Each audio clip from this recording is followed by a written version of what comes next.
하나님 말씀은 구약성경 창세기 24장 1절에서 4절까지입니다.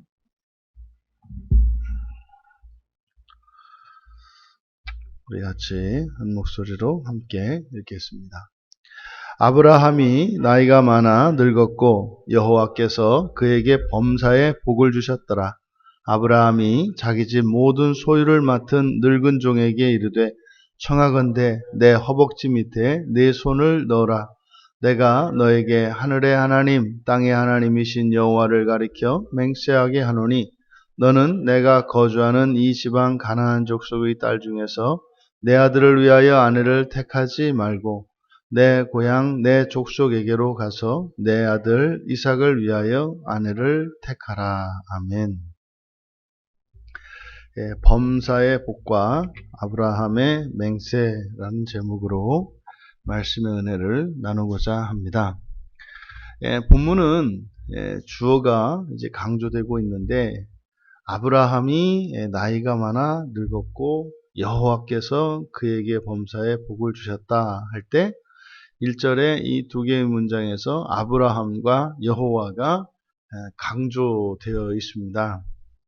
그러니까 이 주어를 강조한 것을 우리가 이제 의미를 부여하며 읽는다면 아브라함이 나이가 많아 늙었다. 이게 지금 아브라함은 뭐 이렇게 되는 거죠. 아브라함은 특별한 생애를 살았다는 거죠. 아브라함은 그냥 늙고 나이를 먹고 늙었는데 그냥 나이가 먹고 늙은 것이 아니라 특별한 삶을 살았다는 겁니다. 그러니까 아브라함은 특별한 생애를 살았다. 특별한 생애를 살았다. 그리고 이제 여호와께서 범사에 복을 주셨다. 그러니까 여기에서도 이제 여호와가 강조되어 있기 때문에 범사에 여호와의 복을 바로 그 여호와의 복을 범사에 받았다. 뭐 이런 의미가 되겠죠. 그러니까 여기서 모세는 이 아브라함에 대해 기록을 하면서 아브라함과 같은 그런 특별한 생애, 그러한 특별한 생애, 그리고 그 특별한 생애의 특징은 바로 여호와로부터 범사의 복을 받은 것이다 라고 하는 것을 기록하고 있습니다.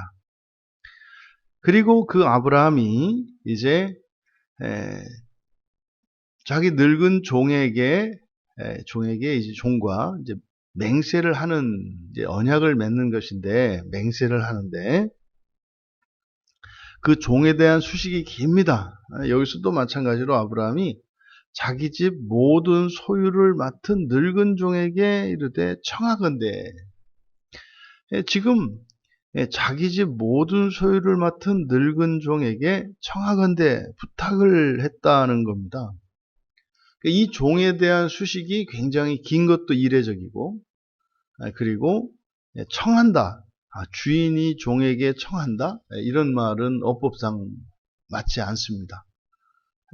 어떻게 주인이 더더군다나 이 엄격한 신분사회에서 주인이 종에게 부탁을 한단 말입니까? 있을 수 없는 이야기죠. 그러니까 지금 종에 대한 긴 수식과 그리고 청한다라고 하는 이 표현을 통해서 무엇인가를 우리에게 나타내고자 하는 것인데 명령을 한 것도 아니고 부탁을 한 거예요. 그러니까 사실 내용상 보면 자기 집 모든 소유를 맡은 늙은 종이니 이 종은 오랫동안 정말 이 주인의 수족과 같이 움직이는 그리고 절대적으로 믿을 만한 그런 종인 것을 알 수 있습니다. 그것을 또 강조하고 있어요. 그러니까 모든 것을 맡길 만한 그리고 오랫동안 그 일을 맡아온 그러니까요. 뭐 한 번도 주인을 실망시킨 적이 없고 불순종하거나 거역한 적이 없는 그런 충실한 종이라는 것을 알 수 있습니다. 그런데 그렇게 앞에서 이 종을 설명을 해놓고 나서는 요청을 했다. 부탁을 했다. 그러니까 지금 여기서 말씀하고자 하는 바는 지금 이 뒤에서 맺게 되는 이 약조, 이제 맹세를 통해서 이 종에게 시키려고 하는 이 명령의 그 중요성이 얼마나 큰 것인가 하는 것을 우리에게 알려주려고 하는 거죠. 실제로 뭐 이 아브라함과 종의 관계가 뭐 아브라함이 종의 눈치를 보고 뭐 이런 것이 아니라는 거죠.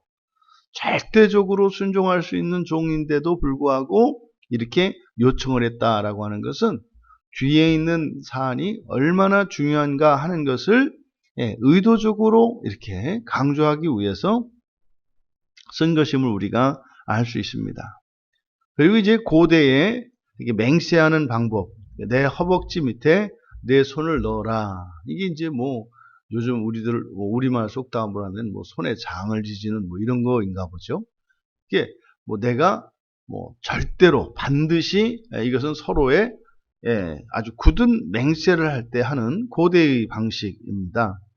내 허벅지 밑에 내 손을 넣어라. 그리고 이제 아브라함은 자신이 이제 먼저 여호와를 가리켜 맹세를 하는데 아브라함이 가지고 있는 그 신앙 고백을 우리가 듣게 되는데 여호와 하나님이 어떤 하나님이냐? 보통 지금까지 여호와 하나님은 생존하시는 하나님이요. 그리고 언약의 하나님으로서 아브라함을 통해서 우리가 하나님에 대한 지식을 알게 되었는데 여기서는 하늘의 하나님, 땅의 하나님. 이게 놀라운 이야기입니다. 그러니까 아브라함의 세계관은 이 땅과 하늘이라고 하는 두 세계에 대한 세계관을 가지고 있어요. 그러니까 지금 여기서 우리가 엿볼 수 있는 것은 이 아브라함에게 하나님 나라의 천국이죠. 천국과 하나님 나라에 대한 인식이 있다는 것을 우리가 알 수 있습니다. 이거는요, 오늘날 살아가는 우리 그리스도인들에게 가장 큰 맹점이 바로 이 부분이거든요. 천국을 믿지를 않아요.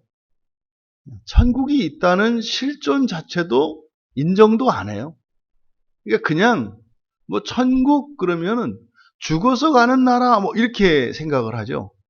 그러니까 죽으면은 뭐 이렇게 영혼이 올라가는 뭐 이런 생각을 하고 있죠. 그렇지 않습니다. 천국은 지금 저 위에서 까마득한 하늘 위 저 우주 너머에 실존하는 실제하는 나라가 천국 하늘나라입니다. 그러니까 아브라함에게는 그런 인식이 있던 거죠. 그러니까 아브라함의 삶 속에 두려움을 극복하고 하는 이런 그 신앙의 성장의 과정을 통해서 점점 하나님을 알아가게 되고 또 정말 이 창조 세계에 대하여 알아가게 되는데 지금 아브라함의 말년에 하나님에 대한 그리고 두 세계에 대한 그의 신앙 고백을 통해서 우리들이 가져야 하는 신앙의 결국이 무엇인가를 아브라함을 통해서도 우리가 확인할 수가 있습니다. 하늘의 하나님, 땅의 하나님.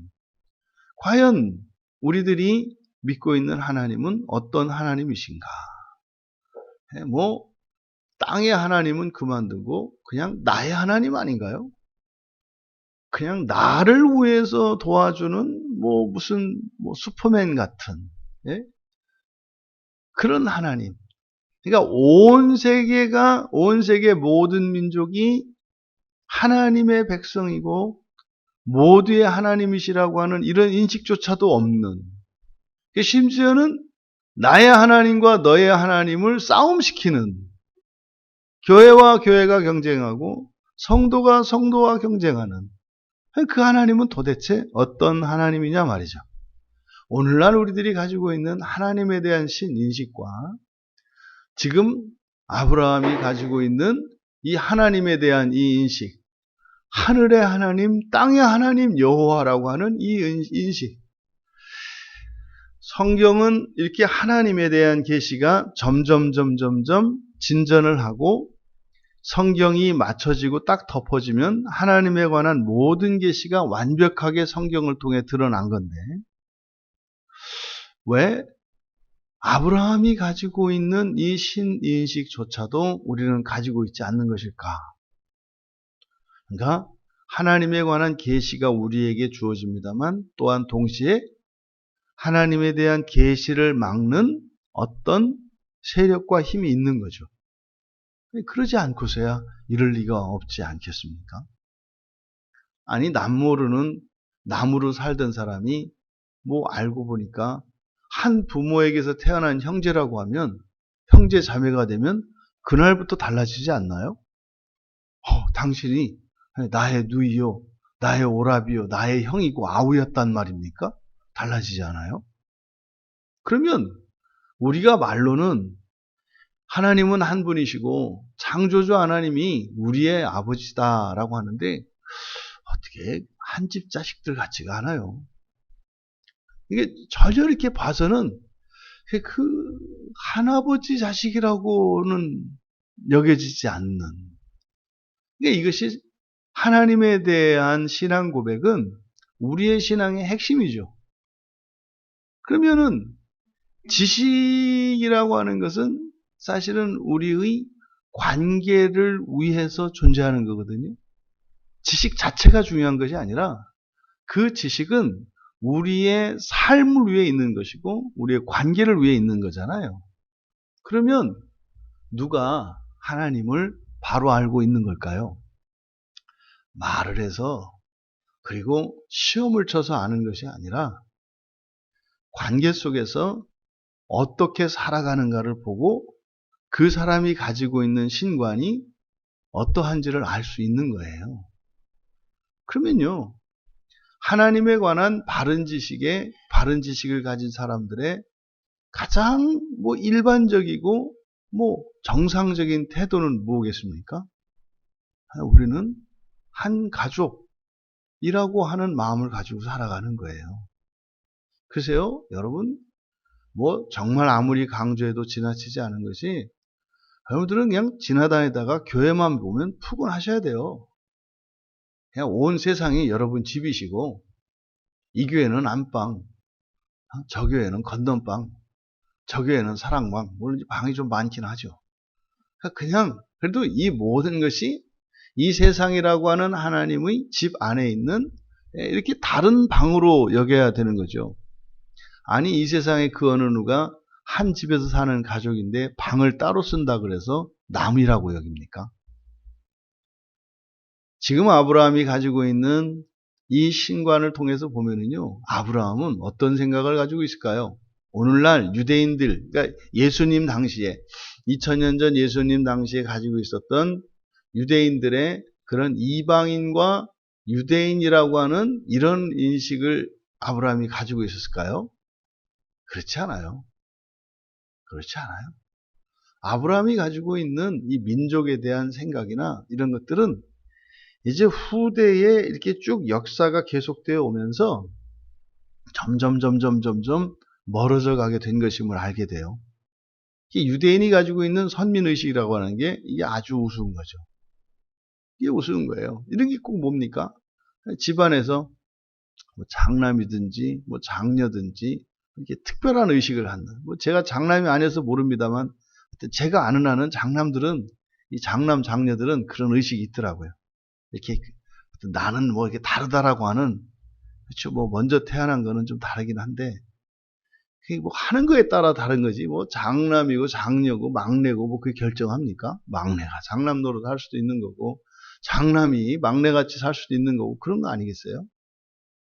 우리들이 정말 놀라운 얘기예요. 아브라함이 여호와 하나님을 하늘의 하나님, 땅의 하나님이라고 할 때 이게 셈이 나요. 어떻게 4000년도 더 된 시간에 하나님을 이렇게 알았는데 그 이유를 정말 하나님이 성경에서 얼마나 많이 하나님에 대해서 가르쳐 주시고, 근데 어떻게 우리가 아는 이 지식이 이 성경 안에 다 기록되어 있는데도 어떻게 이렇게 하나님을 아는 일은 이렇게 더디고 이렇게 꽉 막혀 있을까? 그러니까 수천 년 동안 교회 안에서 집안 싸움이 끊이지를 않잖아요. 그럼 아버지 하나님이 보실 때는 형제 간의 다툼 아닙니까? 이 불효도 이런 불효가 없지 않아요. 정말 뭐 성탄절이 다가오는데 정말 뭐 아기 예수를 탄생을 축하하고 뭐 예수 그리스도를 믿고 하지만 우리 그리스도인들의 내면의 모습을 이렇게 볼 수 있다면 되게 마음이 아프지 않을 수가 없어요. 여러분들만큼은 정말 한 하나님의 한 자녀들이라고 하는 이 가족의 의식을 가지고 살아가실 수 있게 되기를 바랍니다. 그 하나님, 그 여호와 하나님을 가리켜 맹세해요. 그러니까 하나님의 이름으로 맹세하는 일은 굉장히 위험한 일입니다. 이것은 굉장히 드문 일이에요. 그러니까 도대체 아브라함이 무슨 이야기를 하려고 이렇게 막 강조할까?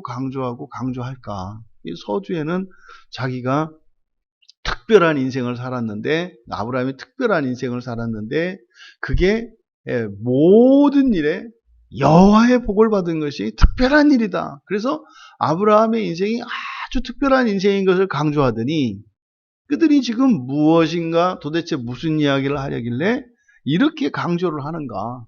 하나님의 이름까지 거론하면서 이제 늙은 종에게 부탁하는 것은 하나님이 우리들에게 주시는 이런 언약의 방식으로 말씀하고 있습니다. 율법이죠, 율법. 말라는 것과 하라는 것. 이 하나님의 계명은 하지 말아야 하는 것과 해야 하는 것으로 구성되어 있죠. 그러니까 하지 말아야 할 것과 해야 할 것을 아브라함이 이야기를 합니다. 하지 말아야 할 것은 뭡니까?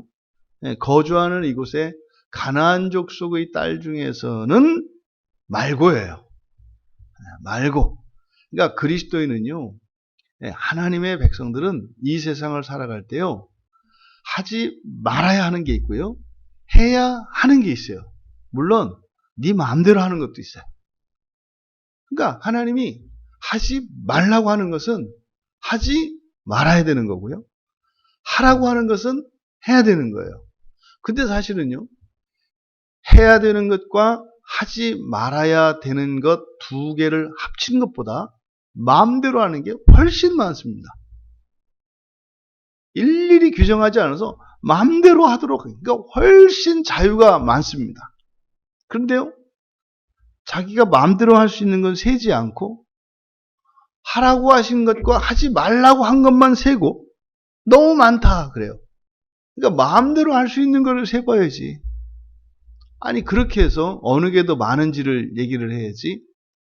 아니 하나님이 하신 그 율법 그 명령만 세보고 많다. 여러분, 우리가 마음대로 할 수 있는 건 무한대 아니에요.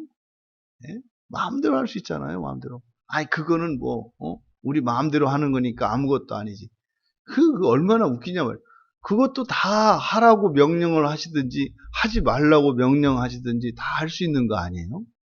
그게 기껏해야 오경에 나와 있는, 모세오경에 나와 있는 그 율법들, 지금 아직은 율법이 없습니다만은, 모세를 통해서 주신 율법이라는 게 613가지라고 하잖아요. 그거 얼마나 돼요? 많은 거 아니죠. 많은 거 아니죠. 우리들이 이걸 기억해야 합니다. 그래서 아브라함도 하나님께서 율법을 주시는 방식으로 하지 마라. 그러니까 절대로 이 가나안 땅, 우리가 거주하고 있는 이 가나안 땅에서는 내 아들을 위하여 그 아내를 데려오지 말아요. 마라. 그러면 어떻게 해야 되느냐? 내 고향, 내 족속에게로 가서 내 아들 이삭을 위해서 아내를 택해라. 데려와라.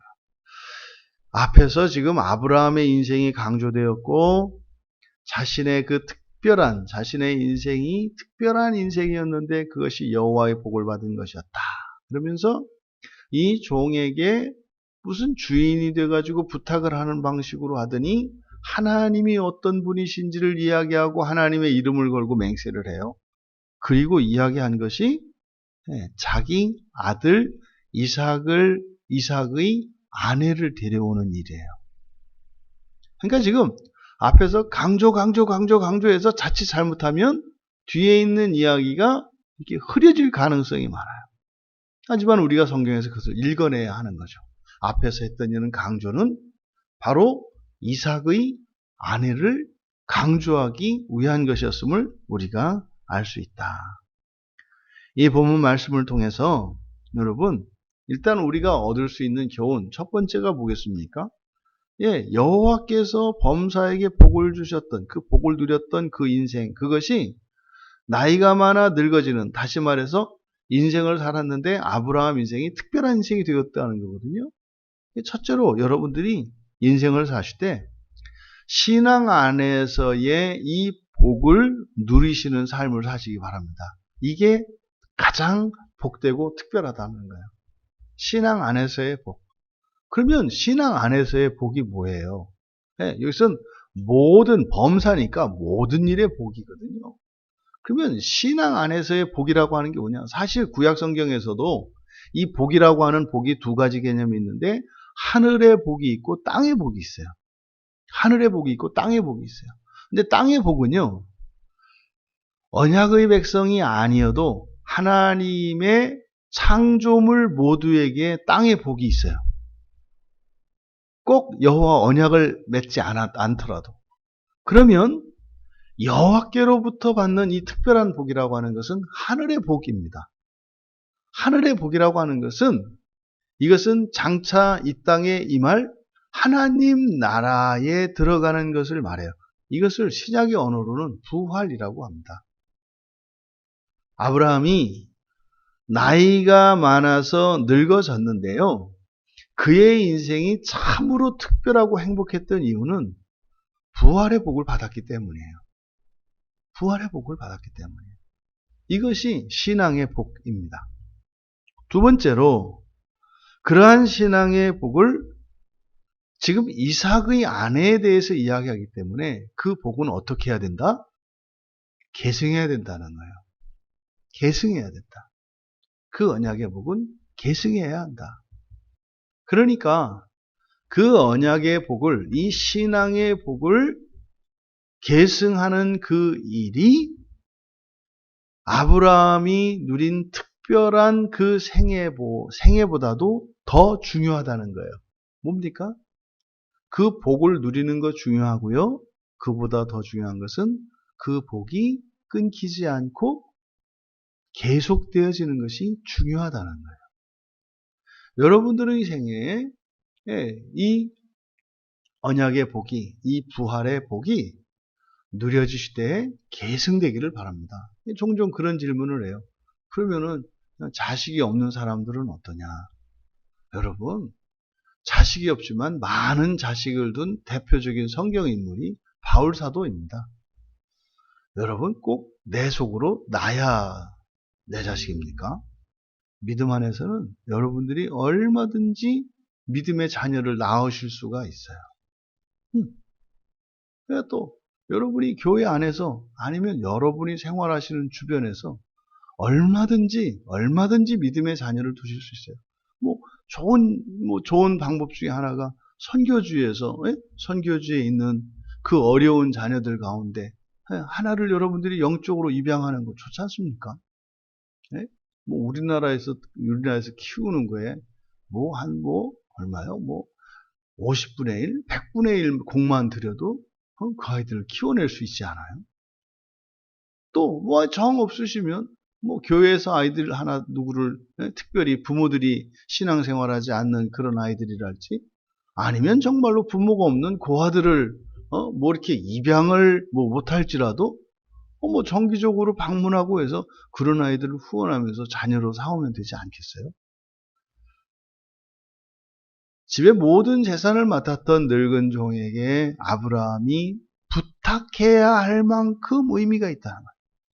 자기가 특별한 여호와의 복을 누리고 산 특별한 인생을 살았는데 그것보다도 더 중요한 게 있다는 거예요. 그것이 뭐예요? 바로 이 부활의 복을 계승하는 삶이다.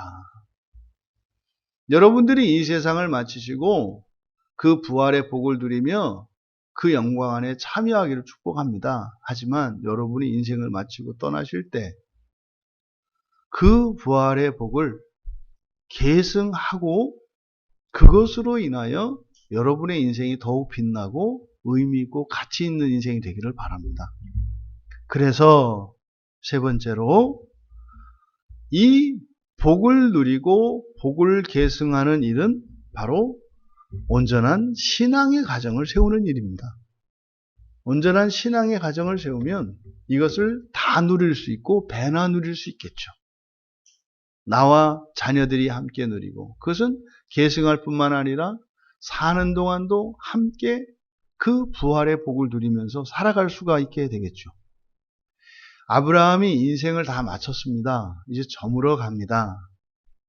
이 아브라함이 인생을 정리하면서 자신의 인생이 참으로 특별하고 복받은 인생이었다는 걸 깨닫게 되었어요.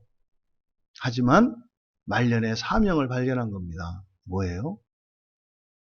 신앙의 가정을 세웠어야 하고 그것을 계승하는 일이다. 아브라함은 어쩌면 아쉬움이 있었을 것 같습니다.